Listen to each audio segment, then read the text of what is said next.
Oman cricket board কর্তৃক আয়োজিত D division 2024-25 সেশনে টি-20 চ্যাম্পিয়ন্স লিগ এবং টি10 ক্রিকেট লিগ টুর্নামেন্টে বাংলাদেশ ক্রিকেট ক্লাব ওমান চ্যাম্পিয়নশিপের গৌরব অর্জন করায় ফ্যামিলি গেট টুগেদার ও সংবর্ধনা সভা অনুষ্ঠিত হয়। ওমান সরকার কর্তৃক অনুমোদিত বাংলাদেশ ক্রিকেট ক্লাব ওমানের সৌজন্যে গতকাল বারকার একটি ফার্ম হাউসে এ আয়োজন করা হয়। বিস্তারিত ওমান থেকে সহকর্মী মোহাম্মদ রফিকুল্লাহর পাঠানো প্রতিবেদনে থাকছে। প্রবাসে বেড়ে ওঠা নতুন প্রজন্মের মাঝে দেশপ্রেম জাগ্রত করতে ওমানের বারকায় হয়ে গেল পারিবারিক মিলন মেলা। দিনব্যাপী খেলাধুলার ও নানা আয়োজন করা হয়। পরে আলোচনা সভার সভাপতির বক্তব্যে বাংলাদেশ ক্রিকেট ক্লাব ওমানের সভাপতি সিআইপি আশরাফুল আলম ঘোষণা করেন প্রবাসে বেড়ে ওঠা প্রজন্মের জন্য আগামীর পরিকল্পনা। বাংলাদেশ ক্রিকেট ক্লাব ওমান, এটার সাথে বাংলাদেশের নামটি জড়িত।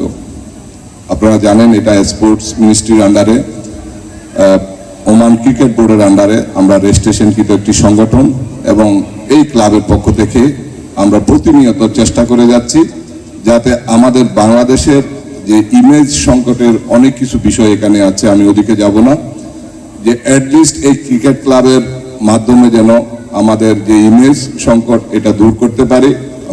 আশরাফুল আলম সিআইপি সভাপতি, বাংলাদেশ ক্রিকেট ক্লাব ওমান। ক্লাবের টাইটেল স্পন্সর ওয়ান রয়্যাল। কোম্পানির এশিয়া প্যাসিফিকের আঞ্চলিক প্রধান সৈয়দ তানভীর আহমদ বলেন, প্রিয়ার প্রতি তার কোম্পানির দুর্বলতা একটু বেশি। সে একজন বাংলাদেশি হিসেবে দেশের প্রতি মমতাবোধ ইমোশনাল হিসেবে কাজ করে। অনুষ্ঠানে প্রধান আলোচকের বক্তব্যে একথা বলেন।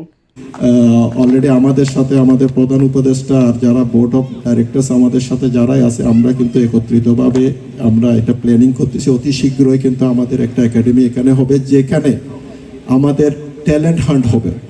আমরা চাচ্ছি যে রুট লেভেল থেকে আমরা স্পোর্টসের এখানে যে আমাদের ফ্যামিলিস এখানে যারা আছে, ফ্যামিলির বাচ্চারা যারা আসলে আমাদের এখানে একাডেমি আছে, মোস্টলি ইন্ডিয়ানস, মোস্টলি ইউরোপিয়ানস, ওদের কিন্তু বিভিন্ন ধরনের একাডেমি আছে।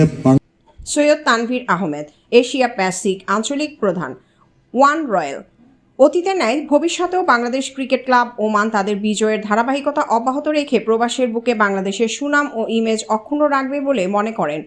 স্পোর্টসের প্রতি আমাদের কোম্পানির সবসময় একটা সফট কর্নার আছে, আর যখন কথাটা থেকে বাংলাদেশের ব্যাপারটা, বাংলাদেশ জড়িত, তখন আমার ইমোশন পার্সোনাল সবসময় কাজ করে। নিয়ার ফিউচার আমরা যুক্ত হলাম।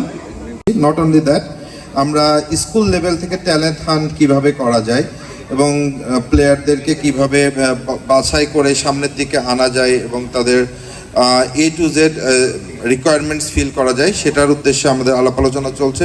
ক্লাবের প্রধান উপদেষ্টা সিআইপি ইয়াসিন চৌধুরী, তিনি প্রধান অতিথির বক্তব্যে এসব কথা বলেন। সিআইপি ইয়াসিন চৌধুরী, প্রধান উপদেষ্টা, বাংলাদেশ ক্রিকেট ক্লাব ওমান। অনুষ্ঠানে ক্রিকেট ক্লাবের বোর্ড ডিরেক্টররা উপস্থিত থেকে খেলোয়াড়দের বিশেষ সম্মাননা ও বিভিন্ন ইভেন্টে বিজয়ীদের হাতে পুরস্কার দেওয়া হয়। অনুষ্ঠানে সার্বিক সহযোগিতা করেন ক্লাবের এক্সিকিউটিভ ডিরেক্টর বাবুল আহমেদ।